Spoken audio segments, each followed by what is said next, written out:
بەوتەی یاساناسان لە هەرێمی کوردستاندا بەهۆی زۆری ژمارەی ئەو کەسانەی گیراون و دادگایی نەکراون مەترسی لەسەر ژیانیان دروست بووە. ئەمە لە کاتێکدایە لە دوای سەرهەڵدانی پەتای کۆڕۆنا حکوومەت بیری لە چارەسەری ئەو گرفتان نەکردوتەوە. ژمارەی ڕاگیراوان لە شوێنی مانەوەیان 3 هێندە زیاترن. ئەگەر گرتووخانەیەک شوێنی 100 کەسی تیادا ببێتەوە لە ئێستادا ڕێژەکە بۆ 3 هێندەی ئەو ژمارەیە بەرز بۆتەوە.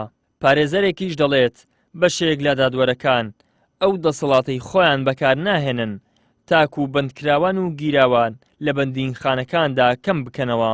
دەسەڵاتی دادوەرەکانی لێکۆڵنەوە ئەوەیەکە ڕاگیراوەکان ئەوانێک کە لەسەر بابەتێکی سووک دەستگیر دەکرێت بۆ نمونە ڕووداوی سیارە یان شەڕێک یان شتێکی بچووک کە ڕوو ئەداتن ئەتوانی بە کەفالەت ئازادی بکە تا ڕۆژی دادگایکردن. بەڵام بەشێک لە دادوەرە بەڕێزەکان ئەو دەسەڵاتی خۆیان بەکار نایەنن.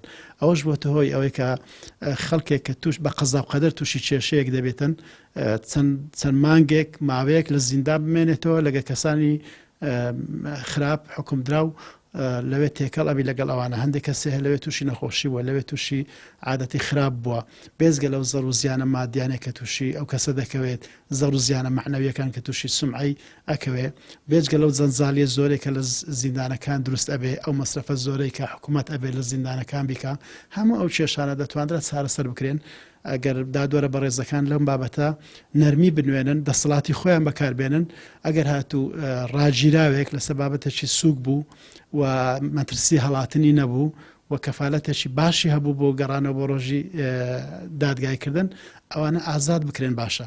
ئەمە کۆمەڵێک کێشەمان لە کۆڵەکاتەوە. ئەندامێکی پەرلەمانی کوردستانیش دەڵێت نمونە و بەڵگەمان لایە بە ساڵ کەسانێک لە گرتن و گواستنەوەکاندا لە نێوانی پۆلیس و ئاسایشدا ماونەتەوە لە کۆتاییدا هیچ تاوانێکیان لەسەر ساغ نەبووتەوە. هۆکارەکەشی بۆ ئەوە دەگێڕێتەوە کە کاری ڕاگیراوان پەلەی تیادا ناکرێت و بەبێ هۆدیان هێڵنەوە لە گرتووخانەکاندا. چەند مانگ پێش ئێستا سەردانی گرتن و گواستنەوەی سلێمانیم کردووە هەتا ئێستا هەمان حاڵەتە و هەمان ڕەوشە داد و بێدادیان بوولەوەی کە شوێن نییە کەسی تری بۆ ئاڕاستە بکەن و خۆیان بەزاری خۆیان وتیان کێمە داوامان لە بنکەکانی پۆلیس و ئاسایش کردووە کە ڕاگیراوی ترمان بۆ ئاڕاستە نەکەن لەبەری شوێنمان نییە. لیدانین شوێنمان نییە خزمەتیان کەین شوێنمان نییە جێیان ببێتەوە لە ڕووی سەحیەوە زۆر خراپە. مەسەلەن ئێمە هۆڵمان هەیە بۆ 12 کەسە لە گرتن و گواستنەوەی سلێمانی 42 کەسی تیان دادوەرە بەڕێزەکان بیر لەوە بکەنەوە کە لە دوای کۆرۆنا ئەحکامەکانیان بەچی ئەبێ بە حکمی موشەدەدا بۆ پێی کە لە ناو چاکسازیەکانمانە مەسەلەن چاکسازی هەولێر و سلێمانی و دووهۆکیش جێی 900 کەسە ینی ماکزیمەم ئەبێ 900 کەسی لێبێ لە هەولێر 2000 کەسی لێ. سەرڕایبوونی دەستگای ئەمنی و تەشریعیەکان لە هەرێمی کوردستاندا لە ئێستا و ڕابردوودا بەهۆی دەزوەردانی حزب لە کاری دادگاکاندا چەندین هاوڵاتی و چاڵاکوانی مەدەنی و کەسانی سیاسی بەبێ هیچ هۆکارێک و بەڵگەیەک دەستگیر کراون.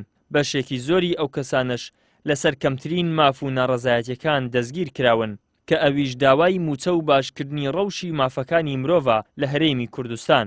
دواتر لەلایەن دەستگای ئەمنی و حیزبیەکانەوە دەیان تۆمەتی ناڕەوا و نابەجێیان بۆ دروست دەکرێت. ئیدریس محەممەد، کەناڵی ئاسمانی پەیام، هەولێر.